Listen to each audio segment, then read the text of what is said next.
The work had scarcely been completed when Sheikh Abu Turab arrived, bearing the news of Baha'u'llah's arrival at the village of Nazar Khan. He informed Mullah Hussein that he had been specially commanded by Baha'u'llah to inform them that they all were to be his guests that night, and that he himself would join them that same afternoon. I have heard Mullah Mirza Muhammad-i Farooqi recount the following. The tidings which Sheikh Abu Turab brought imparted an indefinable joy to the heart of Mullah Hussein. He hastened immediately to his companions and bade them bestir themselves to the reception of Baha'u'llah. He himself joined them in sweeping and sprinkling with water the approaches to the shrine, and attended in person to whatever was necessary for the arrival of the beloved visitor. As soon as he saw him approaching with Nazar Khan, he rushed forward, tenderly embraced him, and conducted him to the place of honor which he had reserved for his reception.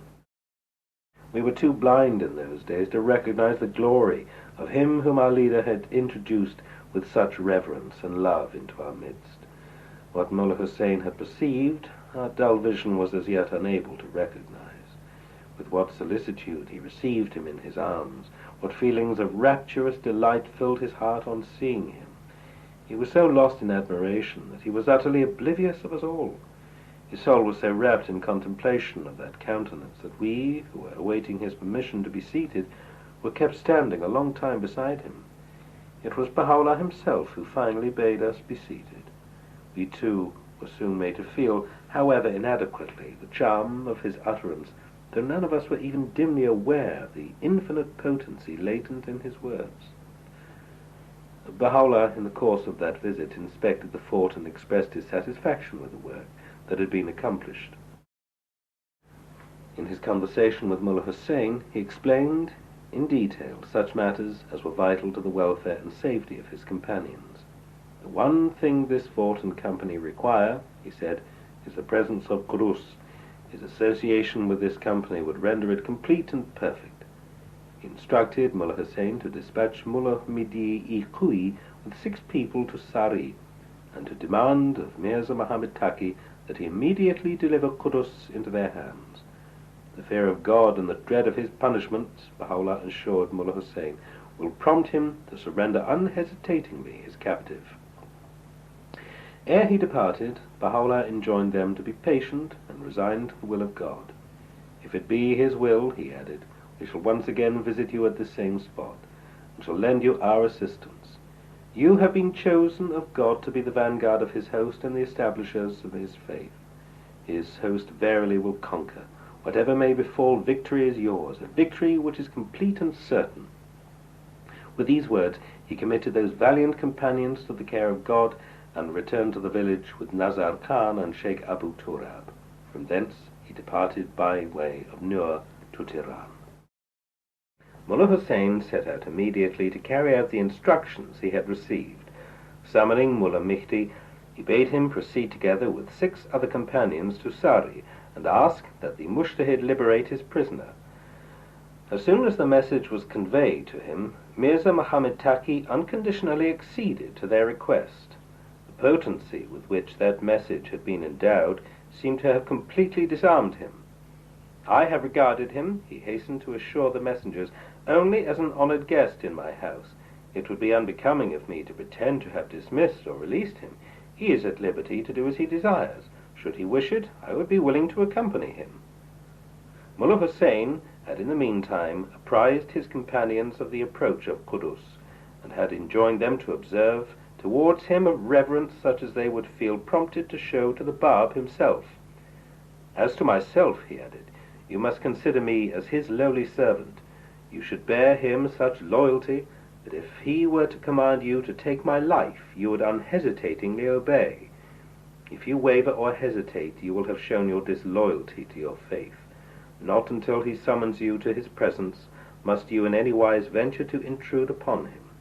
You should forsake your desires and cling to his will and pleasure. You should refrain from kissing either his hands or his feet, for his blessed heart dislikes such evidences of reverent affection. Such should be your behavior, that I may feel proud of you before him. The glory and authority with which he has been invested must need be duly recognized by even the most insignificant of his companions. Whoso departs from the spirit and letter of my admonitions, a grievous chastisement will surely overtake him. The incarceration of Qudus in the home of Mirza Muhammad Taqi, Sari's most eminent mujtahid, to whom he was related, lasted 95 days. Though confined, Qudus was treated with marked deference and was allowed to receive most of the companions who had been present at the gathering of Badasht. To none, however, did he grant permission to stay in Sari. Whoever visited him was urged in the most pressing terms to enlist under the black standard hoisted by Mullah Hussein. It was the same standard of which Muhammad, the Prophet of God, had thus spoken: "Should your eyes behold the black standard proceeding from Khorasan, hasten ye towards them, even though ye should have to crawl over the snow, inasmuch as they proclaim the advent of the promised Mihdi, the vice-regent of God." That standard was unfurled at the command of the Bab, in the name of Qudus, and by the hands of Mullah Hussein. It was carried aloft all the way from the city of Mashhad to the shrine of Sheikh Tabasi. For 11 months, from the beginning of Shaban in the year AH 1264, the 3rd of July to the 1st of August AD 1848, to the end of Jamadiyuth Thani in the year AH 1265, the 24th of April to the 23rd of May AD 1849, that earthly emblem of an unearthly sovereignty waved continually over the heads of that small and valiant band, summoning the multitude who gazed upon it to renounce the world and to espouse the cause of God. While in Sari, Qudus frequently attempted to convince Mirza Muhammad Taqi of the truth of the divine message. He freely conversed with him on the most weighty and outstanding issues related to the revelation of the Bab. His bold and challenging remarks were couched in such gentle, such persuasive and courteous language, and delivered with such geniality and humor, that those who heard him felt not in the least offended. They even misconstrued his allusions to the sacred book as humorous observations intended to entertain his hearers. Mirza Muhammad Taqi, despite the cruelty and wickedness that were latent in him, and which he subsequently manifested by the stand he took in insisting upon the extermination of the remnants of the defenders of the fort of Sheikh Tabasi, was withheld by an inner power from showing the least disrespect to Qudus while the latter was confined in his home. He even was prompted to prevent the inhabitants of Sari from offending Qudus, and was often heard to rebuke them for the harm which they desired to inflict upon him. The news of the impending arrival of Qudus bestirred the occupants of the fort of Tabarsi. As he drew near his destination, he sent forward a messenger to announce his approach. The joyful tidings gave them new courage and strength. Roused to a burst of enthusiasm which he could not repress, Mullah Hussein started to his feet and, escorted by about 100 of his companions, hastened to meet the expected visitor. He placed 2 candles in the hands of each, lighted them himself, and bade them proceed to meet Qudus. The darkness of the night was dispelled by the radiance which those joyous hearts shed as they marched forth to meet their beloved. In the midst of the forest of Mazindaran, their eyes instantly recognized the face which they had longed to behold. They pressed eagerly around his steed, and with every mark of devotion paid him their tribute of love and undying allegiance. Still holding the lighted candles in their hands, they followed him on foot towards their destination. Qudus, as he rode along in their midst, appeared as the day star that shines amidst its satellites. As the company slowly wended its way towards the fort, there broke forth the hymn of glorification and praise, intoned by the band of his enthusiastic admirers. "Holy, holy, the Lord our God, the Lord of the angels and the Spirit," rang their jubilant voices around him. Mullah Hussein raised the glad refrain, to which the entire company responded. The forest of Mazindaran re-echoed to the sound of their acclamations. In this manner they reached the shrine of Sheikh Tabasi. The first words that fell from the lips of Qudus after he had dismounted and leaned against the shrine were the following: "The Baqiyatullah will be best for you if ye are those who believe." Baqiyatullah, literally the remnant of God, which is a quotation from the Quran, 1185. By this utterance was fulfilled the prophecy of Muhammad as recorded in the following tradition: "And when the Mihdi is made manifest, he shall lean his back against the Kaaba and shall address to the 313 followers who will have grouped around him these words: the Baqiyatullah will be best for you if ye are those who believe. By Baqiyatullah, Qudus meant none other than Baha'u'llah. To this testified Mullah Mirza Muhammad-e Furuhi. He related to me the following: I myself was present when Qudus alighted from his horse. I saw him lean against the shrine and heard him utter those same words. No sooner had he spoken them than he made mention of Baha'u'llah, and turning to Mullah Hussein, inquired about him.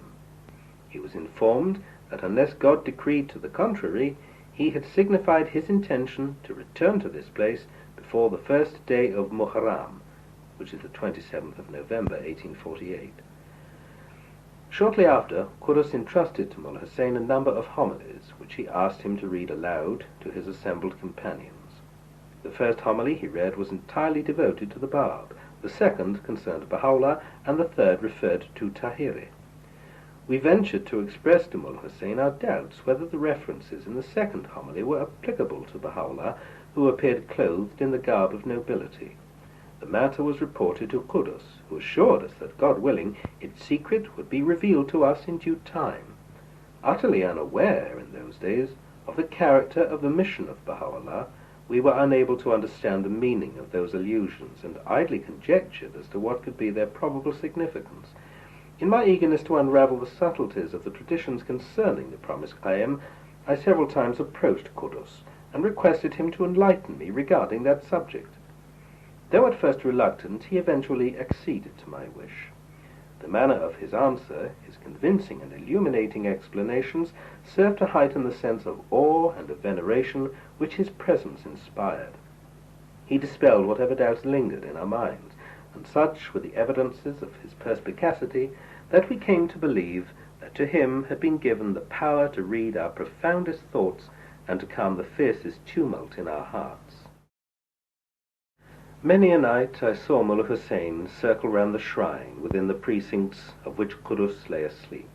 How often did I see him emerge in the mid-watches of the night from his chamber, and quietly direct his steps to that spot, and whisper the same verse with which we had all greeted the arrival of the beloved visitor.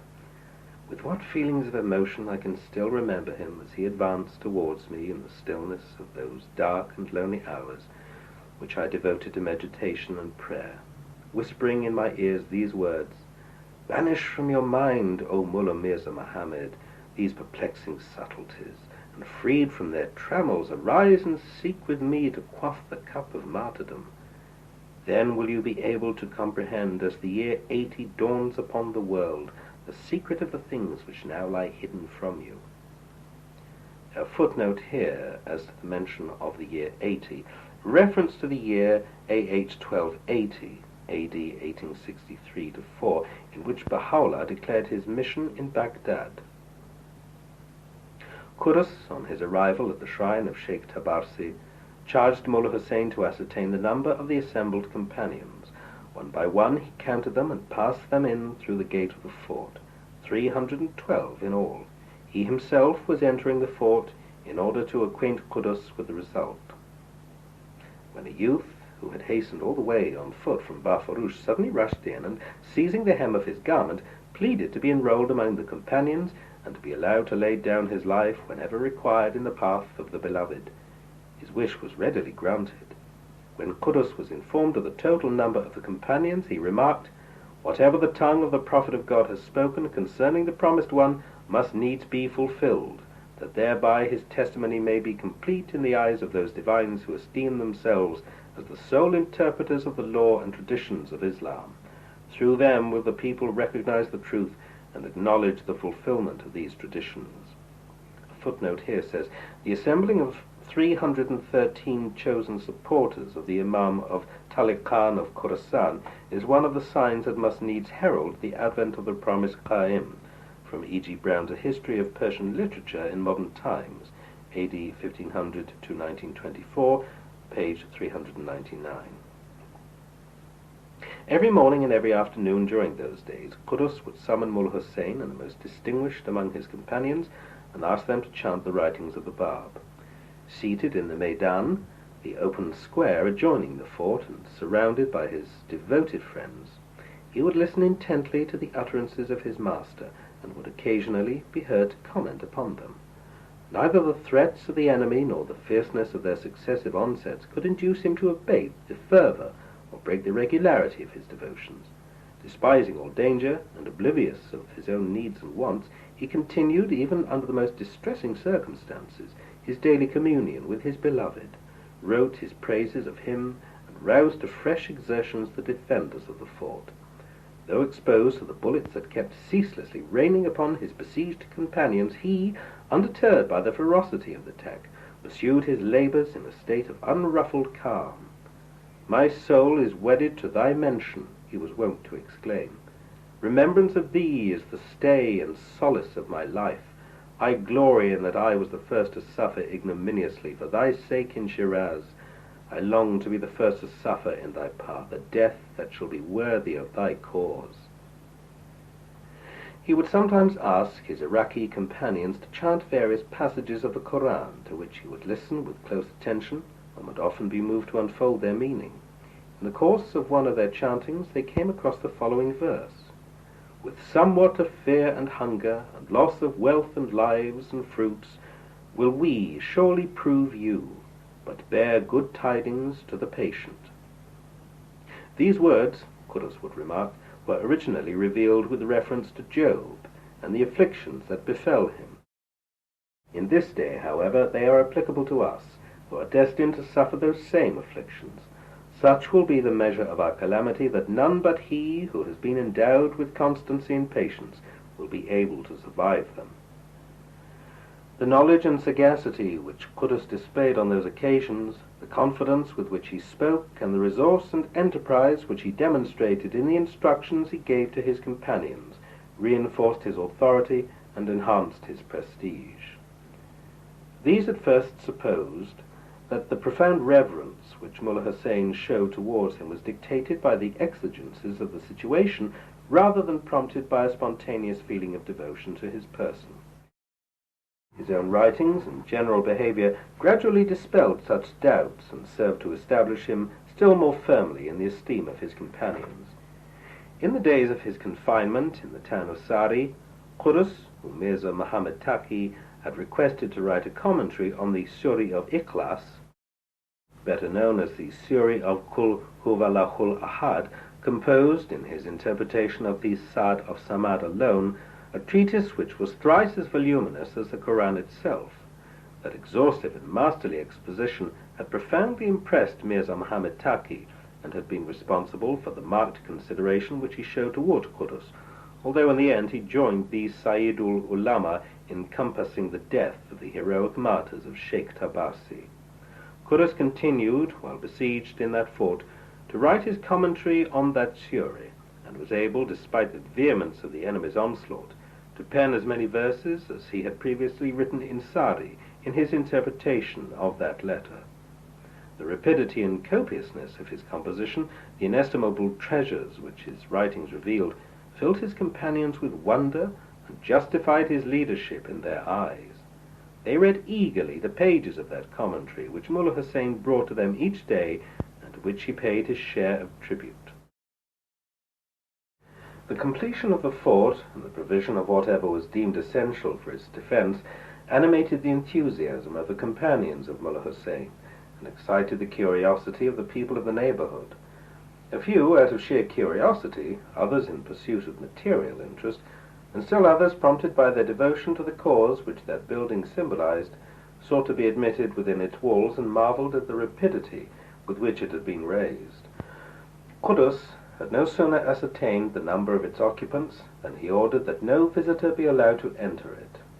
The praises which those who had already inspected the fort had lavished upon it were transmitted from mouth to mouth until they reached the ears of the Sayyidul Ulama, and kindled within his breast the flame of unrelenting jealousy. In his detestation of those who had been responsible for its erection, he issued the strictest prohibition against anyone's approaching its precincts, and urged all to boycott the companions of Mullah Hussein. Despite the stringency of his orders, a few were found to disregard his wishes, and to render whatever assistance was in their power to those whom he had so undeservedly persecuted. The afflictions to which these sufferers were subjected were such that at times they felt a distressing need of the bare necessities of life. In their dark hour of adversity, however, there would suddenly break upon them the light of divine deliverance, opening before their face the door of unexpected relief. The providential manner in which the occupants of the fort were relieved of the distress which weighed upon them fanned to fury the wrath of the wilful and imperious Sayyidul Ulama. Impelled by an implacable hatred, he addressed a burning appeal to Nasir-ed-Din Shah, who had recently ascended the throne, and expatiated upon the danger with which his dynasty, nay, the monarchy itself, was menaced. The standard of revolt, he pleaded, has been raised by the contemptible sect of the Bab'is. This wretched band of irresponsible agitators has dared to strike at the very foundations of the authority with which your imperial majesty has been invested. The inhabitants of a number of villages in the immediate vicinity of their headquarters have already flown to their standard and sworn allegiance to their cause. They have built themselves a fort, and in that massive stronghold they have entrenched themselves, ready to direct a campaign against you. With unswerving obstinacy they have resolved to proclaim their independent sovereignty, a sovereignty that shall abase to the dust the imperial diadem of your illustrious ancestors. You stand at the threshold of your reign. What greater triumph could signalize the inauguration of your rule than to extirpate this hateful creed that has dared to conspire against you? It will serve to establish your majesty in the confidence of your people. It will enhance your prestige and invest your crown with imperishable glory. Should you vacillate in your policy, should you betray the least indulgence towards them, I feel it my duty to warn you that the day is fast approaching when not only the province of Mazindaran, but the whole of Persia from end to end, will have repudiated your authority and will have surrendered to their cause. Nasir-ed-Din Shah, as yet inexperienced in the affairs of state, referred the matter to the officers who commanded the army of Mazindaran and who were in attendance upon him. He instructed them to take whatever means they deemed fit for the eradication of the disturbers of his realm. Haji Mustafa Khan-i-Turkaman submitted his views to his sovereign. I myself come from Mazindaran. I have been able to estimate the forces at their disposal. The handful of untrained and frail-bodied students whom I have seen are utterly powerless to withstand the forces which your majesty can command. The army which you contemplate dispatching is in my view unnecessary. A small detachment of that army will be sufficient to wipe them out. They are utterly unworthy of the care and consideration of my sovereign.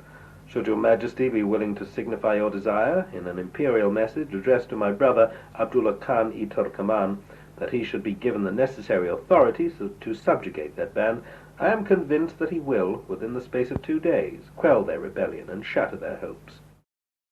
The Shah gave his consent and issued his farman to that same Abdullah Khan, bidding him to recruit without delay from any part of his realm the forces he might require for the execution of his purpose. He sent with his message a royal badge, which he bestowed upon him as a mark of confidence in his capacity to undertake that task. The receipt of the imperial farman and the token of the honor which his sovereign had conferred upon him nerved him to fresh resolve to carry out his mission befittingly. Within a short space of time he had raised an army of about 12,000 men, composed largely of the Usanlu, the Afghan, and the Khudar communities. He equipped them with whatever ammunition was required and stationed them in the village of Afra, which was the property of Nazar Khan, and which commanded the fort of Tabasi. No sooner had he fixed his camp upon that eminence than he set out to intercept the bread which was being daily conveyed to the companions of Mullah Hussein. Even water was soon to be denied them, as it became impossible for the besieged to leave the fort under fire of the enemy. The army was ordered to set up a number of barricades in front of the fort, and to open fire upon anyone who chanced to leave its gate. Qurras forbade his companions to go out in order to fetch water from the neighborhood. "Our bread has been intercepted by our enemy," complained Rasul-i-Bani Miri.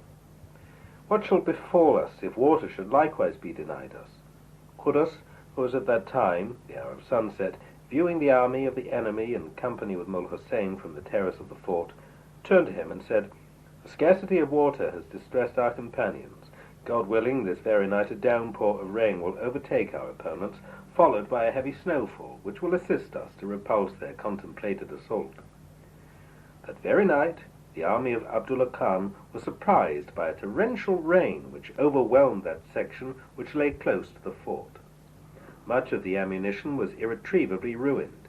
There gathered within the walls of the fort an amount of water which, for a long period, was sufficient for the consumption of the besieged.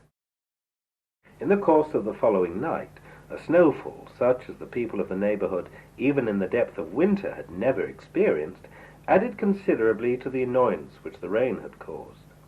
The next night, which was the evening preceding the 5th of Muharram in the year AH 1265, the 1st of December AD 1848, Qurras determined to leave the gate of the fort. "Praise be to God," he remarked to Rasul ibn Nimiri, as he paced with calm and serenity the approaches to the gate, "who has graciously answered our prayer and caused both rain and snow to fall upon our enemies, a fall that has brought desolation into their camp and refreshment into our fort." As the hour of the attack approached, for which that numerous army, despite the losses it had sustained, was strenuously preparing, Qurras determined to sally out and scatter its forces. 2 hours after sunrise he mounted his steed and, escorted by Mullah Hussein and 3 other of his companions, all of whom were riding beside him, marched out of the gate, followed by the entire company on foot behind them. As soon as they had emerged, there pealed out the cry of "Ya Sahibus Saman," a cry that diffused consternation through the camp of the enemy. The roar which these lion-hearted followers of the Bab raised amidst the forest of Mazindaran dispersed the affrighted enemy that lay in ambush within its recesses. The glitter of their bared weapons dazzled their sight, and its menace was sufficient to stun and overpower them. They fled in disgraceful rout before their onrush, leaving all possessions behind them. Within the space of 45 minutes, the shout of victory had been raised. Qurras and Mullah Hussein had succeeded in bringing under their control the remnants of the defeated army. Abdullah Khan-i-Turkaman, with 2 of his officers, Habibullah Khan-i-Afghan and Nurullah Khan-i-Afghan, together with no less than 430 of their men, had perished. Qurras returned to the fort, while Mullah Hussein was still engaged in pursuing the work which had been so valiantly performed. The voice of Syed Abdul Azim-i-Qui was soon raised, summoning him on behalf of Qurras to return immediately to the fort. "We have repulsed the assailants," Qurras remarked. "We need not carry further the punishment. Our purpose is to protect ourselves, that we may be able to continue our labors for the regeneration of men. We have no intention whatever of causing unnecessary harm to anyone. What we have already achieved is sufficient testimony to God's invincible power. We, a little band of his followers, have been able, through his sustaining grace, to overcome the organized and trained army of our enemies." Despite this defeat, not one of the followers of the Bab lost his life in the course of that encounter. No one except a man named Kuli, who rode in advance of Qurras, was badly wounded. They were all commanded to take none of the property of their adversaries excepting their swords and horses. As the signs of the reassembling of the forces which had been commanded by Abdullah Khan became apparent, Qurras bade his companions dig a moat around the fort as a safeguard against a renewed attack. 19 days elapsed, during which they exerted themselves to the utmost for the completion of the task they had been charged to perform. They joyously labored by day and by night in order to expedite the work with which they had been entrusted. Soon after the work was completed, it was announced that Prince Mehdi Quli Mirza was advancing towards the fort at the head of a numerous army, and had actually encamped at Shirgah. A few days later he had transferred his headquarters to Vaskas. On his arrival he sent one of his men to inform Mullah Hussein that he had been commanded by the Shah to ascertain the purpose of his activities, and to request that he be enlightened as to the object he had in view. "Tell your master," Mullah Hussein replied, "that we utterly disclaim any intention either of subverting the foundations of the monarchy or of usurping the authority of Nasir-ed-Din Shah. Our cause concerns the revelation of the promised Qaim and is primarily associated with the interests of the ecclesiastical order of this country. we can set forth incontrovertible arguments and deduce infallible proofs in support of the truth of the message we bear. The passionate sincerity with which Mullah Hussein pleaded in defense of his cause, and the details which he cited to demonstrate the validity of his claims, touched the heart of the messenger and brought tears to his eyes. "What are we to do?" he exclaimed. "Let the prince," Mullah Hussein replied, "direct the ulamas of both Sari and Bafurush to betake themselves to this place and ask us to demonstrate the validity of the revelation proclaimed by the Bab. Let the Koran decide as to who speaks the truth. Let the prince himself judge our case and pronounce the verdict. Let him also decide as to how he should treat us if we fail to establish, by the aid of verses and traditions, the truth of this cause." The messenger expressed his complete satisfaction with the answer he had received, and promised that before the lapse of 3 days the ecclesiastical dignitaries would be convened in the manner he had suggested. The promise given by the messenger was destined to remain unfulfilled. 3 days after, Prince Miti Kuli Mirza prepared to launch his attack, on a scale hitherto unprecedented, upon the occupants of the fort. At the head of 3 regiments of infantry and several regiments of cavalry, he quartered his host upon a height that overlooked that spot, and gave the signal to open fire in that direction. The day had not yet broken, when, at the signal, "Mount your steeds, O heroes of God!" Qudus ordered that the gates of the fort be again thrown open. Mullah Hussein and 202 of his companions ran to their horses and followed Qudus as he rode out in the direction of Vaskas. Undaunted by overwhelming forces arrayed against them, and undeterred by the snow and mud which had accumulated on the road, they headed, without a pause, in the direction of the darkness that surrounded them, towards the stronghold which served as a base for the operations of the enemy. The prince, who was observing the movements of Mullah Hussein, saw him approaching from his fort, and ordered his men to open fire upon him. The bullets which they discharged were powerless to check his advance. He forced his way through the gate and rushed into the private apartments of the prince, who, with a sudden sense that his life was in danger, threw himself from a back window into the moat and escaped barefooted. His host, deprived of their leader and struck with panic, fled in disgraceful rout before that little band which, despite their own overwhelming numbers and the resources which the imperial treasury had placed at their disposal, they were unable to subdue. As the victors were forcing their way through the section of the fort reserved for the prince, 2 other princes of royal blood fell in an attempt to strike down their opponents. As they penetrated his apartments, they discovered, in one of his rooms, coffers filled with gold and silver, all of which they disdained to touch. With the exception of a pot of gunpowder and the favourite sword of the prince, which they carried as an evidence of their triumph to Mullah Hussein, his companions ignored the costly furnishings which their owner had abandoned in his despair. When they took it to Mullah Hussein, they discovered that he had, as a result of the bullet which had struck his own sword, exchanged it for that of Qudus, with which he was engaged in repulsing the assailant. They were throwing open the gate of the prison, which had been in the hands of the enemy, when they heard the voice of Mullah Yusuf-i-Ardibili, who had been made a captive on his way to the fort, and was languishing amongst the prisoners. He interceded for his fellow sufferers, and succeeded in obtaining their immediate release. On the morning of that memorable engagement, Mullah Hussein assembled his companions around Qudus in the outskirts of Vaskas, while he remained himself on horseback in anticipation of a renewed attack by the enemy. He was watching their movements when he suddenly observed an innumerable host rushing from both sides towards him. All sprang to their feet, and, raising the cry of "Ya Sahibul Saman," pressed forward to face the challenge. Mullah Hussein spurred his charger in one direction, and Qudus and his companions in another. The detachment, which was charging Mullah Hussein, suddenly deflected its course, and, fleeing from before him, joined forces with the rest of the enemy, and encompassed Qudus and those who were with him. At a given moment they discharged 1,000 bullets, one of which struck Qudus in the mouth, knocking out several of his teeth and wounding both his tongue and his throat. The loud noise which the simultaneous discharge of 1,000 bullets produced, and which could be heard at a distance of 10 farsangs, filled with apprehension Mullah Hussein, who hastened to the rescue of his friends.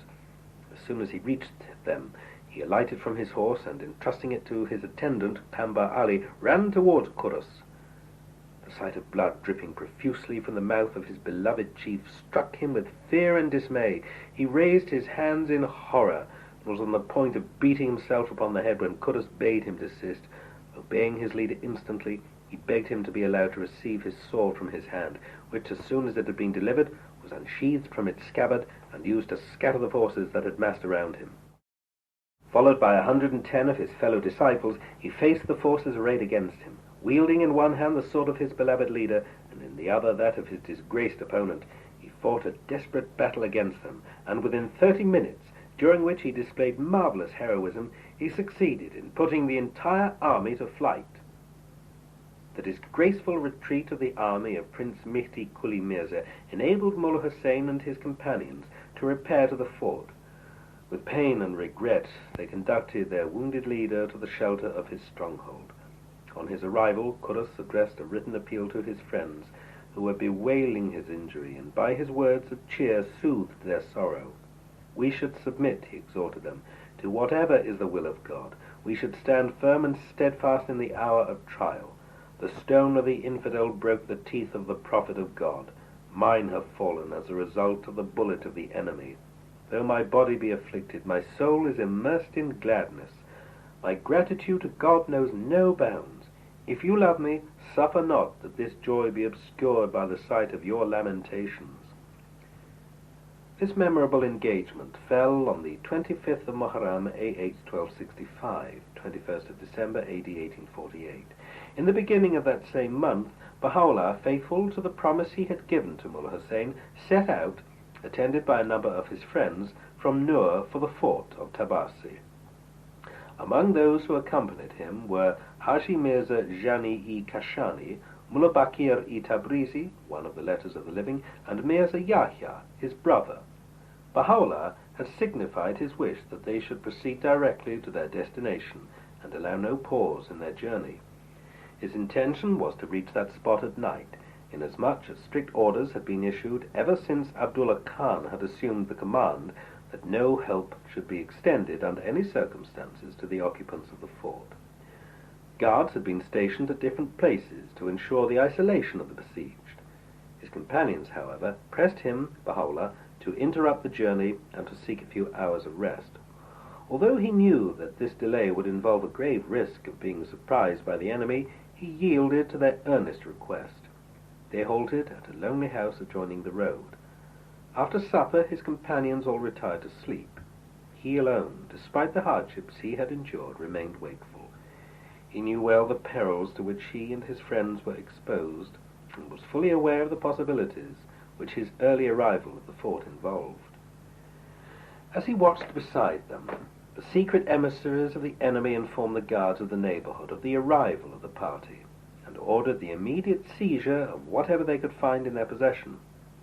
"We have received strict orders," they told Baha'u'llah, whom they recognized instantly as the leader of the group, "to arrest every person we chance to meet in this vicinity, and are commanded to conduct him without any previous investigation to Amul and deliver him into the hands of its governor." "The matter has been misrepresented in your eyes," Baha'u'llah remarked. "You have misconstrued our purpose. I would advise you to act in a manner that will cause you eventually no regret."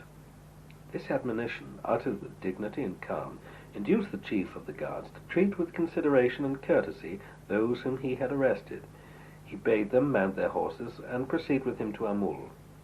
As they were approaching the banks of a river, Baha'u'llah signaled to his companions, who were riding at a distance from the guards, to cast into the water whatever manuscripts they had in their possession. At daybreak, as they were approaching the town, a message was sent in advance to the acting governor, informing him of the arrival of a party that had been captured on their way to the fort of Tabarsi. The governor himself, together with the members of his bodyguard, had been appointed to join the army of Prince Mehdi Kuli Mirza, and had commissioned his kinsman to act in his absence. As soon as the message reached him, he went to the masjid of Amul and summoned the ulamas and leading Sayyids of the town to gather and meet the party. He was greatly surprised as soon as his eyes saw and recognized Baha'u'llah, and deeply regretted the orders he had given. He feigned to reprimand him for the action he, Baha'u'llah, had taken in the hope of appeasing the tumult and allaying the excitement of those who had gathered in the masjid. "We are innocent," Baha'u'llah declared, "of the guilt they impute to us. Our blamelessness will eventually be established in your eyes. I would advise you to act in a manner that will cause you eventually no regret." the acting governor asked the ulamas who were present to put any question they desired. To their inquiries, Baha'u'llah returned explicit and convincing replies. As they were interrogating him, they discovered a manuscript in possession of one of his companions, which they recognized as the writings of the Bab, and which they handed to the chief of the ulamas present at the gathering. As soon as he had perused a few lines of that manuscript, he laid it aside, and turning to those around him, exclaimed, "These people who advance such extravagant claims have, in this very sentence which I have read, betrayed their ignorance of the most rudimentary rules of orthography." "Esteemed and learned divine," Baha'u'llah replied, "these words which you criticize are not the words of the Bab. They have been uttered by no less a personage than the Imam Ali, the commander of the faithful, in his reply to Kumail ibn Ziyad, whom he had chosen as his companion." The circumstances which Baha'u'llah proceeded to relate in connection with the reply, no less than the manner of his delivery, convinced the arrogant mujtahid of his stupidity and blunder. Unable to contradict so weighty a statement, he preferred to keep silent. A Seyyid angrily interjected, "This very statement conclusively demonstrates that its author is himself a Bab'i, and no less than a leading expounder of the tenets of that sect." He urged in vehement language that its followers be put to death. "These obscure sectarians are the sworn enemies," he cried, "both of the state and of the faith of Islam. We must at all costs extirpate that heresy." He was seconded in his denunciation by the other Seyyids who were present, and who, emboldened by the imprecations uttered at that gathering, insisted that the governor comply unhesitatingly with their wishes. The acting governor was much embarrassed, and realized that any evidence of the indulgence on his part would be fraught with grave consequences for the safety of his position. In his desire to hold in check the passions which had been aroused, he ordered his attendants to prepare the rods and promptly inflict a befitting punishment upon the captives. "We will afterwards," he added, "keep them in prison pending the return of the governor, who will send them to Tehran, where they will receive at the hands of the sovereign the chastisement they deserve." The first who was bound to receive the bastinado was Mullah Bakir. "I am only a groom of Baha'u'llah," he urged. "I was on my way to Mashhad when they suddenly arrested me and brought me to this place." Baha'u'llah intervened and succeeded in inducing his oppressors to release him. He likewise interceded for Haji Mirza Jani, who, he said, was a mere tradesman, whom he regarded as his guest, so that he, Baha'u'llah, was responsible for any charge brought against him. Mirza Yahya, whom they proceeded to bind, was also set free as soon as Baha'u'llah had declared him to be his attendant.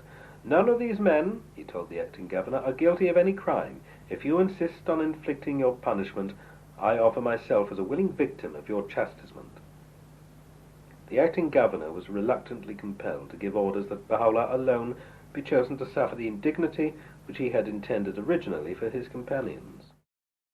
The same treatment that had been meted out to the Bab 5 months previously in Tabriz, Baha'u'llah suffered in the presence of the assembled ulamas of Amul. The first confinement that the Bab suffered at the hands of his enemies was in the house of Abdul Hamid Khan, the chief constable of Shiraz. The first confinement of Baha'u'llah was in the home of one of the Kadqudas of Tehran. The Bab's second imprisonment was in the castle of Marku. That of Baha'u'llah was in the private residence of the governor of Amul. The Bab was scourged in the Namaz Khani of the Sheikhul Islam of Tabriz, the Namaz Khani, literally prayer house. The same indignity was inflicted on Baha'u'llah in the Namaz Khani of the Mujtahid of Amul. The Bab's third confinement was in the castle of Shirik. Baha'u'llah's was in the Sia Chal of Tehran. A footnote says literally Sia Chal means black pit, the subterranean dungeon in which Baha'u'llah was imprisoned. The Bab, whose trials and sufferings had preceded in almost every case those of Baha'u'llah, had offered himself to ransom his beloved from the perils that beset that precious life, while Baha'u'llah, on his part, unwilling that he who so greatly loved him should be the sole sufferer, shared at every turn the cup that had touched his lips. Such love no eye has ever beheld, nor has mortal heart conceived such mutual devotion. If the branches of every tree were turned into pens, and all the seas into ink, and earth and heaven rolled into one parchment, the immensity of that love would still remain unexplored, and the depth of that devotion unfathomed. Baha'u'llah and his companions remained for a time imprisoned in one of the rooms that formed part of the masjid. The acting governor, who was still determined to shield his prisoner from the assaults of an inveterate enemy, secretly instructed his attendants to open, at an unsuspected hour, a passage through the wall of the room in which the captives were confined, and to transfer their leader immediately to his home. He was himself conducting Baha'u'llah to his residence when a Sayyid sprang forward and, directing his fiercest invectives against him, Baha'u'llah, raised the club which he had held in his hand to strike him. The acting governor immediately interposed himself, and, appealing to the assailant, adjured him by the Prophet of God to stay his hand. "What?" burst forth the Sayyid. "How dare you release a man who is the sworn enemy of the faith of our fathers?"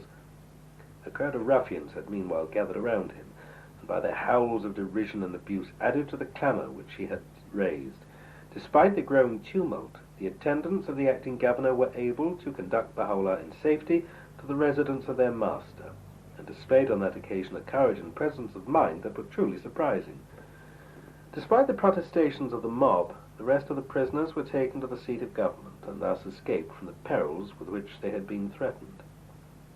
The acting governor offered profuse apologies to Baha'u'llah for the treatment which the people of Amul had accorded him.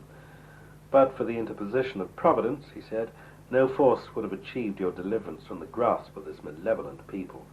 But for the efficacy of the vow which I had made to risk my own life for your sake, I too would have fallen a victim to their violence, and would have been trampled beneath their feet. He bitterly complained of the outrageous conduct of the Sayyids of Amul, and denounced the baseness of their character. He expressed himself as being continually tormented by the effects of their malignant designs. He set about serving Baha'u'llah with devotion and kindness, and was often heard in the course of his conversation with him to remark, "I am far from regarding you as a prisoner in my home. This house, I believe, was built for the very purpose of affording you a shelter from the designs of your foes." I have heard Baha'u'llah himself recount the following: "No prisoner has ever been accorded the treatment which I received at the hands of the acting governor of Amul. He treated me with the utmost consideration and esteem. I was generously entertained by him, and the fullest attention was given to everything that affected my security and comfort. I was, however, unable to leave the gate of the house. My host was afraid lest the governor, who was related to Abbas Kulikani Larijani, might return from the fort of Tabasi and inflict injury upon me. I tried to dispel his apprehensions. The same omnipotence, I assured him, who has delivered us from the hands of the mischief-makers of Amul, and has enabled us to be received with such hospitality by you in this house, is able to change the heart of the governor, and cause him to treat us with no less consideration and love." One night we were suddenly awakened by the clamour of the people who had gathered outside the gate of the house. The door was opened, and it was announced that the governor had returned to Amul. Our companions, who were anticipating a fresh attack upon them, were completely surprised to hear the voice of the governor rebuking those who had denounced us so bitterly on the day of our arrival. For what reason, we heard him loudly remonstrating, have these miserable wretches chosen to treat so disrespectfully a guest whose hands are tied and who has not been given the chance to defend himself? What is their justification for having demanded that he be immediately put to death? What evidence have they with which to support their contention? If they be sincere in their claims to be devoutly attached to Islam and to be the guardians of its interests, let them betake themselves to the fort of Sheikh Tabasi, and there demonstrate their capacity to defend the faith of which they profess to be the champions." What he had seen of the heroism of the defenders of the fort had quite changed the mind and heart of the governor of Amul. He returned filled with admiration for a cause which he had formerly despised, and the progress of which he had strenuously resisted. The scenes he witnessed had disarmed his wrath and chastened his pride. Humbly and respectfully he went to Baha'u'llah and apologized for the insolence of the inhabitants of a town that he had been chosen to govern. He served him with extreme devotion, utterly ignoring his own position and rank. He paid a glowing tribute to Mullah Hussein, and expatiated upon his resourcefulness, his intrepidity, his skill and nobleness of soul. A few days later he succeeded in arranging for the safe departure of Baha'u'llah and his companions for Tehran.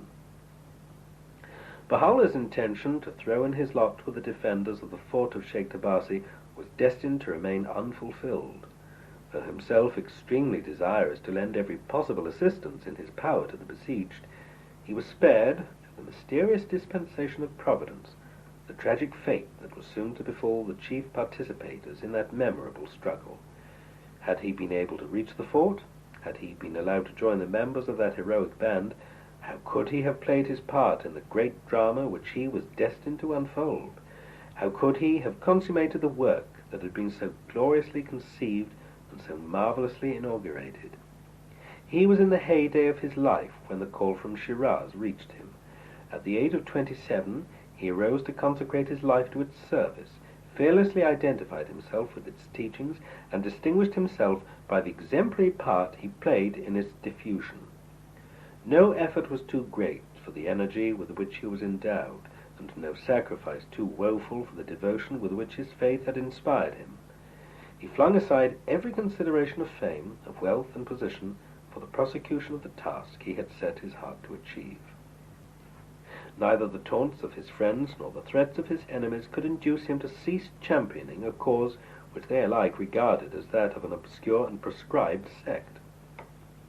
The first incarceration to which he was subjected as a result of the helping hand he had extended to the captives of Qazvin, the ability with which he achieved the deliverance of Tahiri, the exemplary manner in which he steered the course of the turbulent proceedings in Badasht, the manner in which he saved the life of Qurus in Niyala, the wisdom which he showed in his handling of the delicate situation created by the impetuosity of Tahiri, and the vigilance he exercised for her protection, the counsels which he gave to the defenders of the fort of Tabasi, the plan he conceived of joining the forces of Qurus to those of Mullah Hussein and his companions, the spontaneity with which he arose to support the exertions of those brave defenders, the magnanimity which prompted him to offer himself as a substitute for his companions who were under the threat of severe indignities, the serenity with which he faced the severity inflicted upon him as a result of the attempt on the life of Nasir-ed-Din Shah, the indignities which were heaped upon him all the way from Lavasan to the headquarters of the imperial army, and from thence to the capital, the galling weight of chains which he bore as he lay in the darkness of the Siachal in Tehran. All these were but a few instances that eloquently testify to the unique position which he occupied as the prime mover of the forces which were destined to reshape the face of his native land. It was he who had released these forces, who steered their course, harmonized their action, and brought them finally to their highest consummation in the cause he himself was destined at a later time to reveal.